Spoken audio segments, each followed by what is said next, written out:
Hello les stars, bienvenue sur ce nouveau live, sans problème technique et c'est plutôt une bonne chose. N'hésitez pas à partager donc avec vos amis et tous ceux qui pourraient être intéressés et qui doivent être intéressés par ce merveilleux sujet qu'est la psychogénéalogie.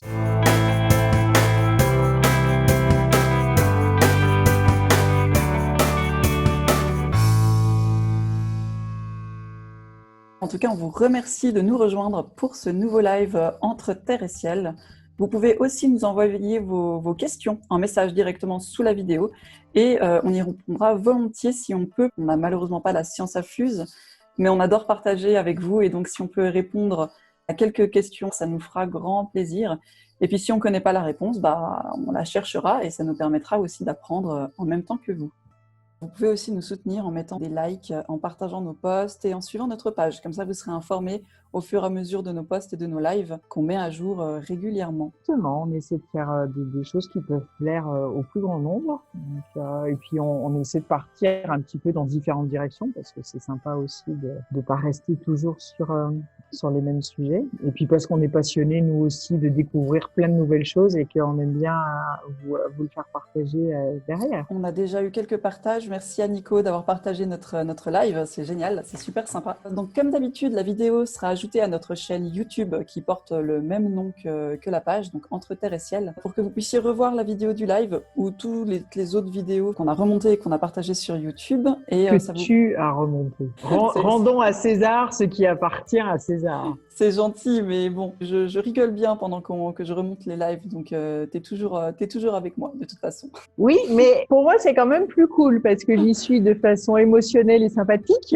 alors que toi tu passes quand même de nombreuses heures. Mais quand on voit le résultat, franchement, bravo, et j'en profite pour le dire à tous ceux qui nous suivent. Verena fait un boulot de dingue pour remonter nos vidéos qui sont juste top. Sincèrement, allez voir sur YouTube parce que vous allez être épatés de la qualité de ce que fait Verena avec nos blabla, mais avec tout ce qu'elle rajoute pour que ce soit vivant, pour que ce soit drôle, pour que ce soit intéressant. C'est juste top. Donc, allez vite voir les vidéos sur YouTube. Et puis, il faut aller les voir aussi parce qu'elles sont sympas, elles sont rigolotes, donc on ne se prend jamais vraiment la tête. On traite de sujets sérieux, mais sans trop se prendre la tête. Maintenant, c'est vrai que les vidéos sur YouTube, il y a quelques découpages de temps en temps. Donc, si vous nous suivez en live, vous avez le droit à tous nos cafouillages et à toutes les bêtises aussi qu'on peut raconter. Donc, on aime ajouter aussi de la bonne humeur et de la rigolade à nos échanges, n'est-ce pas, Karine? C'est un peu notre ADN. Hein. C'est un peu notre ADN. Ça tombe bien que tu parles d'ADN d'ailleurs. Oui, j'ai pas fait exprès. Il n'y a pas de hasard. Donc ce soir, j'ai l'immense plaisir de te retrouver, ma chère Karine, pour qu'on puisse et pour que tu puisses nous livrer tes secrets de thérapeute et notamment en tant que psychogénéologue. Est-ce que ça se dit? Je crois que tu as loupé une ou deux voyelles. Ouais, il manque quelques lettres. Mais voilà, en tant que personne qui pratique, c'est-à-dire la psychogénéalogie, on va faire plus simple, plus court. Voilà. Ouais, la psychogénéalogie, c'est une passion en fait. C'est quelque chose que j'ai découvert il y a pas si longtemps que ça. Il y a quelques mois, quelques bons mois maintenant. Et j'ai trouvé ça tellement top que forcément, j'ai fait une formation dans ce domaine et que maintenant je le partage avec les personnes qui le souhaitent. Et on apprend tellement en allant chercher un petit peu dans nos générations précédentes. Et c'est toujours un plaisir de découvrir toutes ces choses-là, même si c'est pas forcément des choses agréables, mais au final, c'est toujours pour en faire des choses positives et pour en faire quelque chose qui va nous aider à avancer, à aller mieux. Donc, c'est tout le but et le bonheur que je vous souhaite si vous souhaitez utiliser cette magnifique technique pour vous-même un jour ou l'autre. Alors, on me dit que Karine, apparemment, on ne t'entendrait pas. Ça, c'est dommage. Oui, ça, c'est vraiment dommage. Tu vois, on parlait trop vite quand on disait qu'il n'y avait pas de problème technique. Apparemment, il y a un petit souci de son. On n'avait pas de son pour toi. Donc, j'espère maintenant que vous nous entendez toutes les deux. Ça serait dommage de ne pas entendre ma belle et jolie voix. Oui, En plus, surtout que c'est toi qu'on interviewe ce soir, donc ce serait un peu dommage de ne pas avoir tes réponses tout de même. Alors, il y a Alessandro qui nous dit qu'il y a un sifflement permanent dans la vidéo et que c'est désagréable. Alors oui, on sait bien et on s'en excuse, on est désolé. Par contre, c'est dû au fait qu'on le fait en ligne et qu'on n'est pas toutes les deux ensemble, pour des raisons que vous connaissez bien, on ne va pas revenir dessus, mais effectivement, il y a un petit sifflement. Quand on a essayé de le faire avec des micros, malheureusement, on n'entendait pas Karine, donc on est désolé pour le bruit qui ne doit pas être très agréable, mais voilà, malheureusement, on ne peut pas faire autrement pour le moment. On va essayer de trouver une solution pour les prochains lives. C'est ce qu'on fait. On est vraiment désolé. On va essayer, bien évidemment, de régler ce problème le plus rapidement possible. Oui. Mais là, c'est vrai qu'on a essayé avec les écouteurs tout à l'heure, mais Facebook n'a pas aimé. Il n'était pas content. On va revenir donc à la psychogénéalogie. Alors, il y a juste un petit truc que je voudrais quand même être sûr que tout le monde entende, parce que vu que ça a été pas entendu quand je l'ai dit, c'était félicitations et mes remerciements au super montage que fait Verena de nos super vidéos sur YouTube. Bah, merci beaucoup, Karine. Peut-être que c'était inconsciemment fait exprès, vu que c'est un auto-sabotage de ne pas avoir mis le son à ce moment-là. Serais-je incapable de recevoir des compliments? C'est possible. Ah, mais en voilà une explication qu'elle est bonne. Ça travaille. En tout cas, merci beaucoup si vous êtes revenus sur le live. Vous savez comme j'ai changé de sujet quand même. Après, moi, ce que j'en dis, c'est comme ça. Mais tu voudrais pas aller voir un thérapeute? Bah, on dit généralement que c'est le. Ah, bah voilà. Et pourtant, hein, on n'est pas à la fin du live. C'est intéressant ce que tu viens de dire, en tout cas. Hein, on sentait que ça venait du cœur. On ne sait pas trop ce que c'était, mais ça serait pas style les cordonniers sont les plus mal chaussés que tu cherchais? Bah, j'allais le dire. Oui, c'est exactement ce que je voulais dire. Mais du coup, tu vois, ça, c'était pour montrer un exemple de ce qui est coupé au montage, de ce que vous avez l'exclusivité d'entendre, nos bêtises et nos capouillages. Après, vous pouvez aussi voir ça comme un exemple de la façon dont on travaille ensemble et où à chaque fois qu'il y en a une qui pense quelque chose, l'autre le sait avant. C'est la transmission de pensée. Et voilà. Et puis, on est fait pour travailler ensemble et puis c'est tout. C'est ça, on est sur la même longueur d'onde et puis c'est tout. Hein. Okay. Bon, en même temps qu'on aura fini les compliments. Voilà, on va peut-être pouvoir commencer à travailler parce qu'on va traiter d'un sujet qui est plutôt intéressant et passionnant. Et du coup, on a la grande chance d'avoir Karine qui travaille en tant que thérapeute, qui utilise la psychogénéalogie. Donc, dans psychogénéalogie, donc c'est le terme de ce soir, on entend bien psycho et généalogie, si tout va bien avec mes oreilles. Jusque-là, je suis. Il y a apparemment une étude de l'ordre psy à travers nos ancêtres, ou ce serait quelque chose comme ça, peut-être? Alors, en fait, la psychogénéalogie va analyser le vécu de nos ancêtres pour y découvrir les causes de nos troubles actuels. Et donc, on va aller chercher tous nos troubles actuels. Donc, ça peut être les blocages, ça peut être des douleurs, ça peut être des maladies, ça peut être des problèmes psychologiques, ça peut être des difficultés personnelles, difficultés à avancer, difficultés à faire des choix, problèmes de confiance en soi ou autre. Donc, la psychogénéalogie va s'intéresser à qu'est-ce que le vécu de nos ancêtres ont comme influence sur notre vécu à nous, là, à l'heure d'aujourd'hui. On a parfois l'impression de vivre des choses qui ne nous appartiennent pas et de reproduire un petit peu des scénarios similaires, des schémas ou des idées ou des ressentis, peut-être des refoulements aussi de manière inconsciente, et ça de génération en génération. Et ça, c'est ce qu'on appelle l'inconscient familial. Donc, c'est aussi quelque chose qu'on va aller un petit peu aussi chercher dans cet arbre, en fait, généalogique. Alors, cet inconscient familial, juste en termes de phrases typiques qu'on peut entendre et justement qu'on peut reproduire, ça va être par exemple, on a mal au dos dans la famille. De toute façon, tout le monde a mal au dos depuis des années dans la famille. Ça, c'est vraiment la maladie de notre famille. Est-ce que je suis obligée d'accepter ça et de continuer justement cette ligne? Ça va être des gens qui se séparent, par exemple, et puis quelqu'un qui va dire « Ah, mais de toute façon, moi, dans ma famille, on n'est jamais heureux en couple. Ma mère a eu des problèmes avec mon père, ma grand-mère aussi, c'était compliqué. » Donc, comme si, en fait, c'était normal qu'il nous arrive ça parce que c'était arrivé déjà sur les générations précédentes. Donc, en fait, en psychogénéalogie, on dit que tout ce qui n'est pas amené à la conscience se manifeste sous forme de destin. C'est-à-dire tout ce que j'arrive pas à comprendre, je vais dire c'est mon destin d'être comme ça, c'est normal. Je suis le clan, je suis la lignée. C'est important aussi de savoir que l'étude de cet arbre généalogique va justement nous permettre d'aller dans cette compréhension des choses, dans l'explication, dans le pourquoi, dans le comment, et pour pouvoir mettre en évidence justement ces répétitions. Et si je mets en évidence ces répétitions, je vais pouvoir alors du coup sortir de ce schéma répétitif pour être vraiment moi, en pleine conscience et en pleine confiance. Et ça, c'est chouette aussi de pouvoir récupérer cette impression, ce ressenti d'être acteur et de faire bouger les choses et d'être vraiment dans cette action et plus dans le « je subis ». Là, on va vraiment pouvoir reprendre les choses en main, comprendre ce qui se passe et pouvoir avancer beaucoup plus sereinement dans notre vie. Donc, tu vas travailler vraiment avec cet arbre généalogique et avec toutes les personnes qui constituent une même famille. Tout à fait.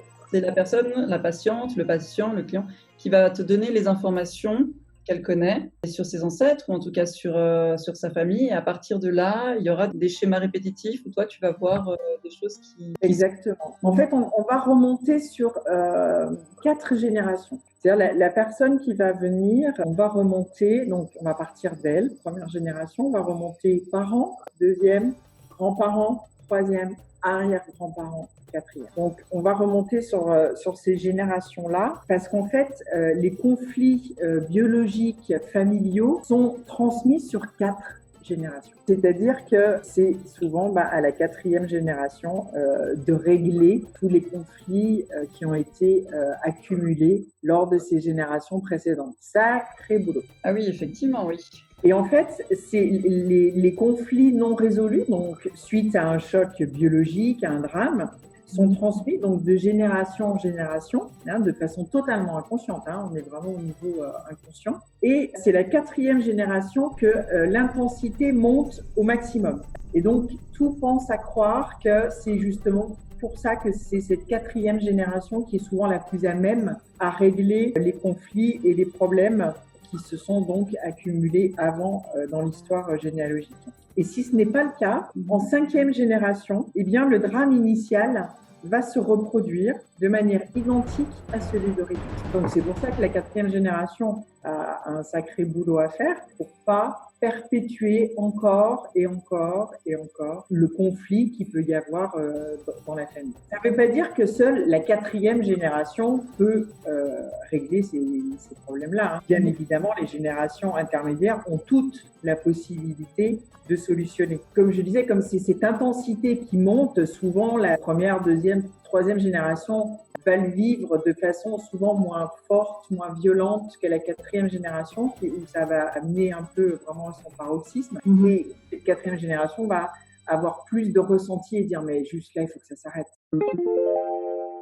À quelque part, on est tous la 4e génération parce qu'on a toujours 4 ancêtres ou personnes au-dessus de nous. Ou est-ce que c'est quand il y a une problématique qui se répète 4 fois, c'est la 4e fois qu'elle se répète que là, il faut absolument s'en débarrasser? Ça, c'est une bonne question. Comment tu veux savoir si tu es la première, la deuxième, la troisième, la 4e, la 5e génération?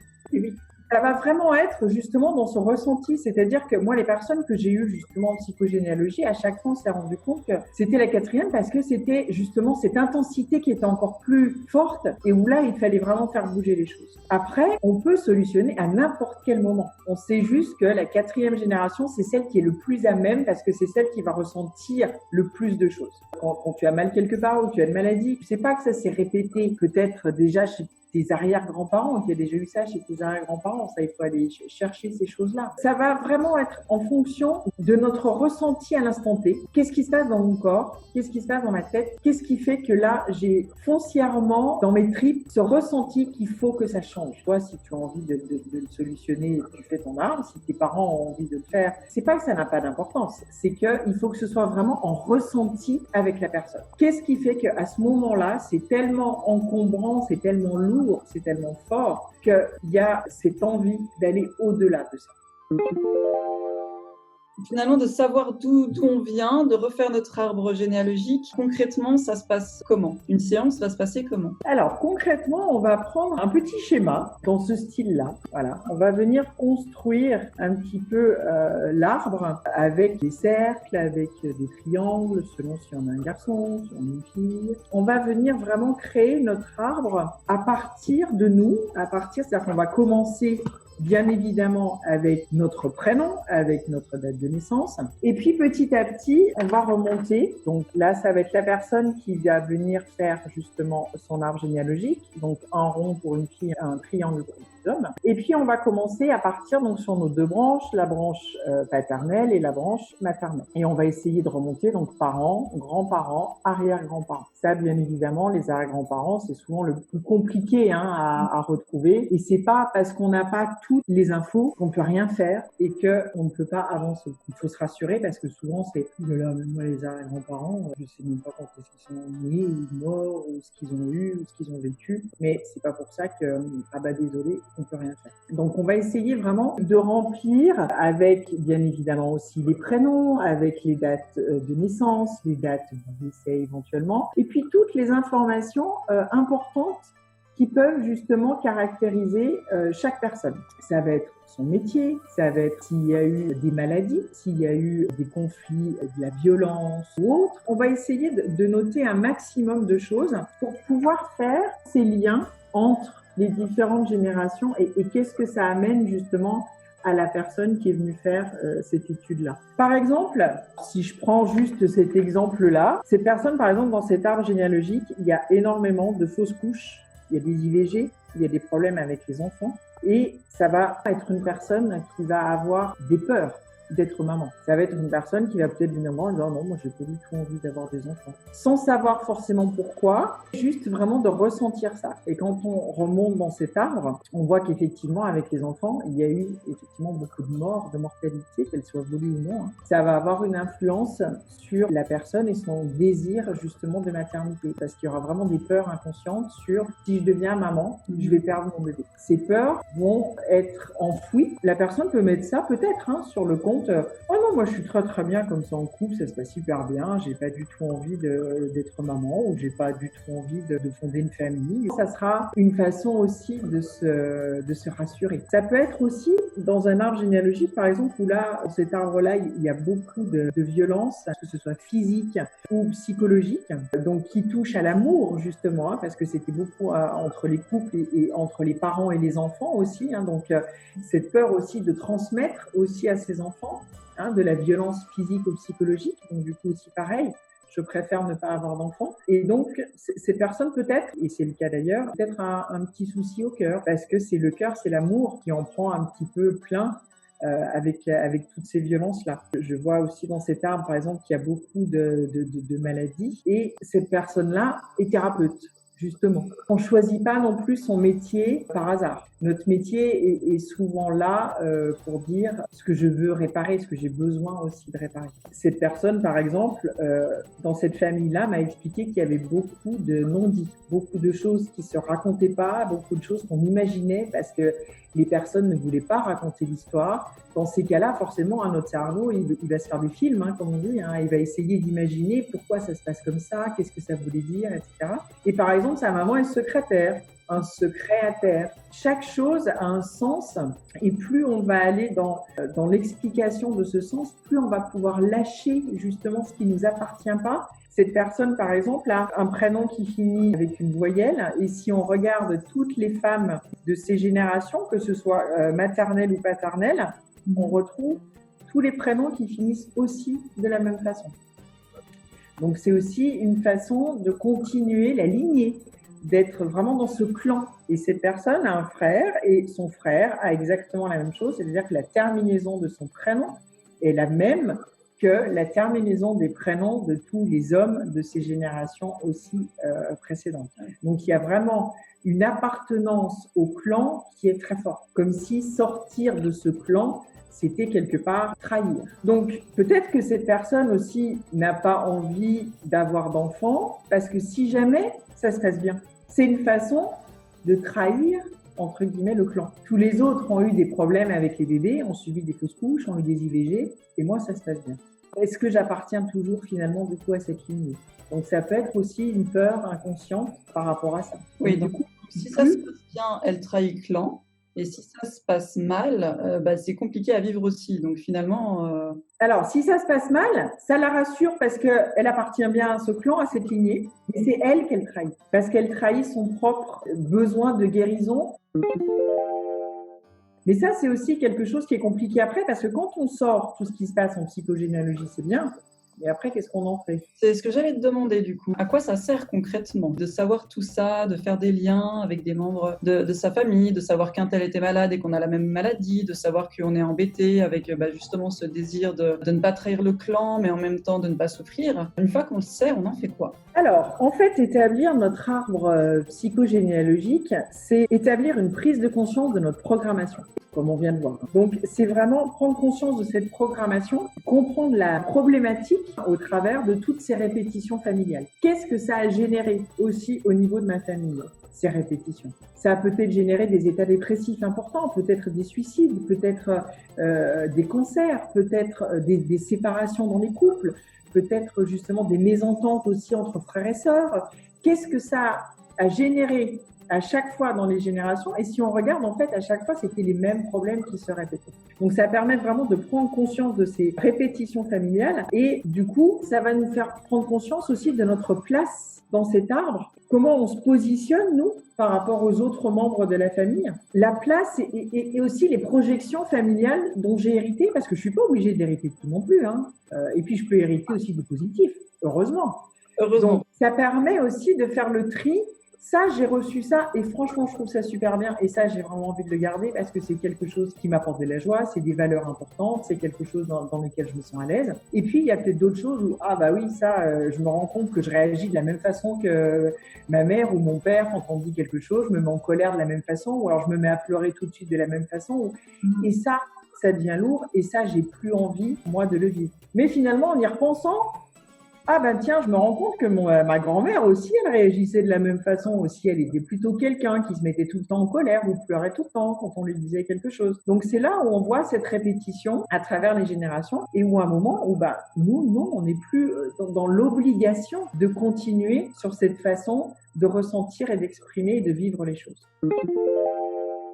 Donc la psychogénéalogie permet de mettre tout cela en lumière. On appartient à une certaine lignée, on développe les mêmes comportements et du moment qu'on en prend conscience, après c'est le début de la guérison ou en tout cas d'une possibilité de guérison parce qu'on a toujours ce choix de ne pas vouloir trahir le clan parce que finalement on a un bénéfice secondaire à garder cette maladie ou schéma répétitif, même s'il peut être contraignant ou désagréable. Et peut-être que le fait de s'en débarrasser, ça sera plus difficile que de la vivre. Et à ce moment-là, la personne a le choix. Donc la psychogénéalogie va permettre de mettre ça en lumière, de dire voilà, vous avez telle problématique qui viennent de là. Maintenant, vous choisissez de travailler dessus pour vous en débarrasser et c'est OK, ou vous choisissez de la garder, mais consciemment. Et du coup, de le faire en conscience, ça permet aussi de le vivre mieux ou alors de le garder dans un coin de sa tête pour le régler plus tard. Tout à fait. Comme je disais tout à l'heure, tout ce qui n'est pas amené à la conscience se manifeste sous forme de destin. Et ça, c'est vraiment important parce que tout ce qu'on ne comprend pas, on va dire c'est comme ça. Ça a toujours été comme ça. C'est écrit, ça doit se passer comme ça, c'est normal. Donc, plus on va justement amener à la conscience ce qui se passe, plus on va pouvoir être acteur, comme je disais tout à l'heure, de notre propre guérison. Ça peut être une guérison émotionnelle, ça peut être une guérison d'amour. Voilà, la guérison, c'est vraiment l'amour de soi et ça, c'est vraiment important. Comprendre les choses, c'est une première étape super importante parce que dès qu'on peut comprendre, dès qu'on peut poser des mots et qu'on peut faire des liens et que souvent, déjà, rien que ça baisse la dose de stress. Mais après, forcément, il faut aussi faire un travail justement sur lâcher ce qui nous appartient pas. Et ça, après, il y a différentes techniques pour aller justement dans cette guérison totale. Il y a une phrase que j'adore, que mon prof disait souvent dans ses cours, qui est « La connaissance libère et l'amour de soi guérit ». Et je trouve ça tellement vrai parce qu'effectivement, la connaissance va libérer ce stress, ces peurs, ces appréhensions, ces doutes, ces inquiétudes, ces projections négatives. Mais seul l'amour de soi, et quand on dit l'amour de soi, c'est la confiance en soi, c'est l'estime de soi, c'est tout ce qu'on peut amener de positif à soi, c'est lâcher la culpabilité, c'est se pardonner, c'est vraiment se prendre soit pour quelqu'un de grande valeur, quelqu'un de bien, quelqu'un qui mérite mieux que ça, qui mérite d'être bien, qui mérite d'être heureux. Et c'est vraiment cet amour de soi qui va vraiment nous amener à lâcher toutes nos casseroles. C'est ça. C'est l'amour de soi, de se prendre en considération, comme tu dis, et de se donner le choix de le faire ou pas, mais au moins de se donner le choix. Parce que pour le cerveau, ce qui est le plus compliqué, c'est de rester bloqué dans un non-choix et de se dire de toute façon, ça a toujours été comme ça, ou de toute façon, j'ai pas d'autre possibilité. Mais si on choisit, même si on choisit une douleur, une maladie, un schéma, si on choisit avec conscience, c'est un choix et ça devient assumé et ça peut être une forme de guérison aussi. Comme tu dis, c'est important d'avoir ce choix-là parce que le cerveau, lui, va toujours vers la solution la plus simple. Et pour lui, la solution la plus simple, c'est de suivre l'inconscient, hein, parce que l'inconscient étant toujours plus fort que le conscient, tout ce qui est déjà enregistré, il n'a pas de boulot, entre guillemets, à faire, il a juste à suivre. C'est sécurisant aussi. Exactement, c'est sécurisant. Donc, si on lui donne pas d'autres chemins à suivre, il va forcément suivre celle qui lui paraît la plus logique, la plus simple, mais qui n'est pas forcément au final la meilleure pour nous. Alors c'est un thème qu'on va développer un peu lors de notre prochain live. On va parler aussi justement de l'importance des cultures et des traditions dans la vie de tous les jours. Donc on va voir que les habitudes, comme on dit, ont la vie dure, parce que c'est une manière de se sécuriser aussi. Maintenant, avant de te laisser partir, j'aimerais te poser une dernière question. Alors, je m'excuse déjà pour la question, elle est peut-être un peu embêtante. Attention. C'est vrai qu'avec toutes ces histoires, et c'est une richesse du coup d'avoir toutes ces informations sur son hérédité, sur son passé, quand on a la possibilité d'aller voir ses parents, ses grands-parents, d'aller leur demander des informations, donc c'est tout ce qui enrichit aussi l'arbre généalogique et qui permet à la thérapeute d'apporter de l'eau au moulin et de pouvoir faire un travail, on va dire, complet. Maintenant, si je suis adoptée ou si j'ai pas la possibilité d'aller poser des questions à mes parents, à mes grands-parents pour X raisons. Comment ça se passe? Est-ce qu'on a quand même la possibilité de venir te voir en psychogénéalogie? Est-ce qu'on peut quand même avoir quelques informations ou est-ce que ces gens-là, ils vont rester dans le doute toute leur vie? Alors, on a toujours plus ou moins, même si on n'a plus nos parents et nos grands-parents, des informations depuis qu'on est tout petit sur le comportement des uns et des autres. C'est souvent des personnes qui ont déjà vécu des choses avec les parents, avec les grands-parents. Donc, même s'ils ne sont plus là pour donner vraiment les informations,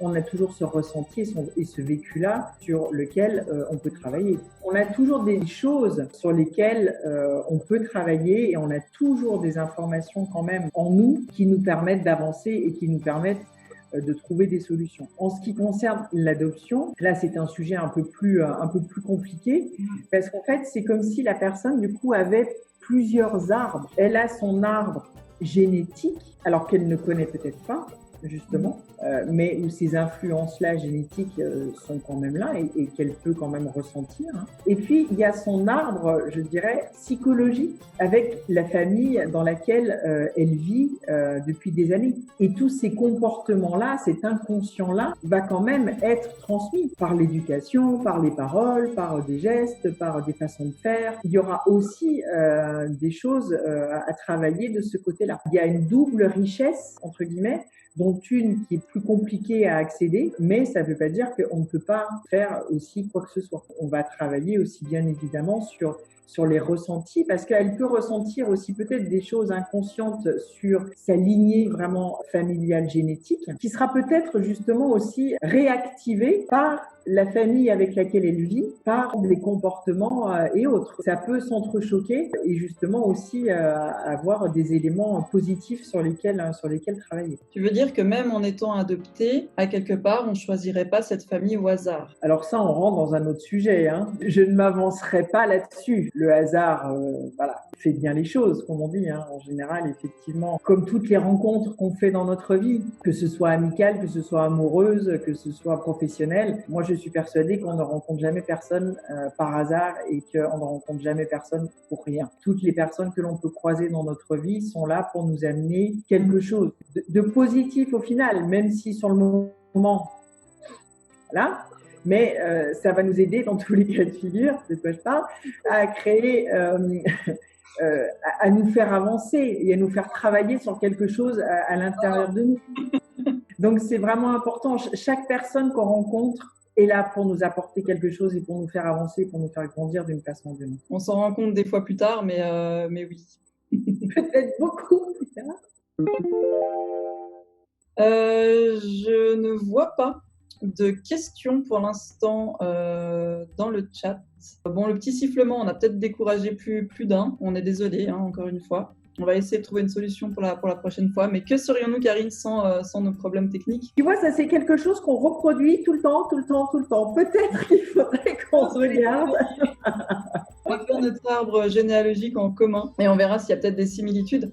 Tiens, est-ce qu'en couple, on peut justement aller faire des arbres généalogiques en commun pour voir s'il y a peut-être des raisons pour lesquelles on se rencontre? Alors, j'avais fait un cours de tarologie alchimique où on a travaillé justement sur les arbres généalogiques avec des tirages de cartes. Et on se rendait compte que justement, sur nos arbres généalogiques avec la personne avec laquelle on va travailler pour le tirage, on peut avoir en même temps, j'allais dire à la même date, mais au fait au même niveau, des grands-mères qui ont par exemple eu la même maladie ou la même problématique de couple ou des choses comme ça. Toi, c'est quelque chose que tu as peut-être pu constater? Alors, j'ai jamais fait de couple, toujours fait des personnes individuelles. Alors, il y a des moments, c'était justement afin de régler des problèmes de couple. Et peut-être qu'effectivement, pour que le travail soit plus complet, il aurait fallu aussi que l'autre personne dans le couple puisse faire la même démarche pour comprendre aussi son propre mode de fonctionnement.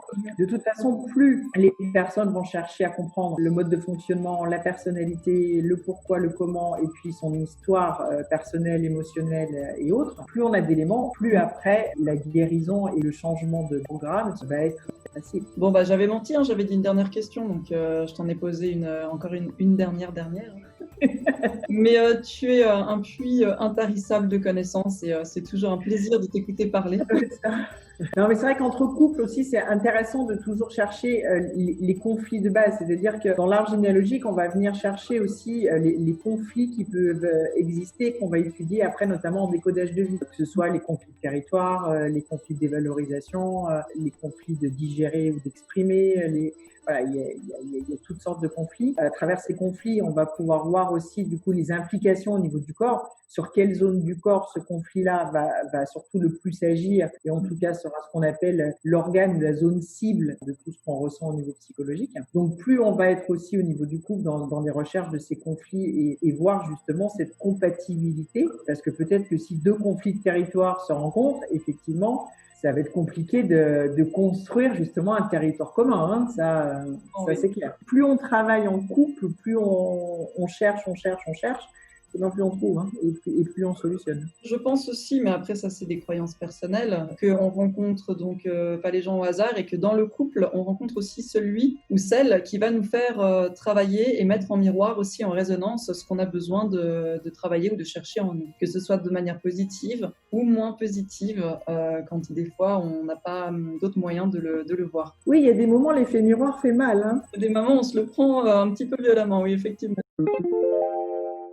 Je vois des gens qui regardent le live mais qui ne posent pas de questions, donc n'hésitez pas si vous avez des questions, alors envoyez-les nous.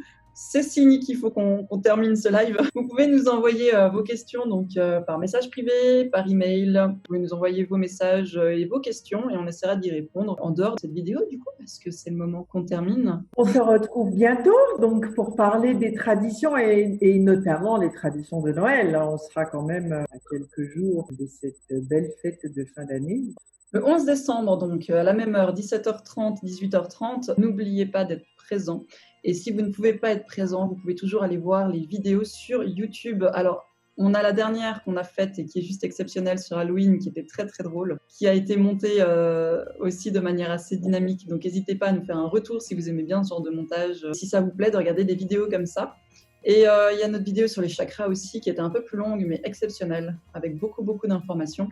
Donc après, il n'y aura plus d'excuses. Vous devez tout savoir sur les chakras. Donc nous, on est ravis de vous retrouver le 11 décembre prochain. Et en attendant... Prenez soin de vous les stars. Et on vous fait des gros bisous.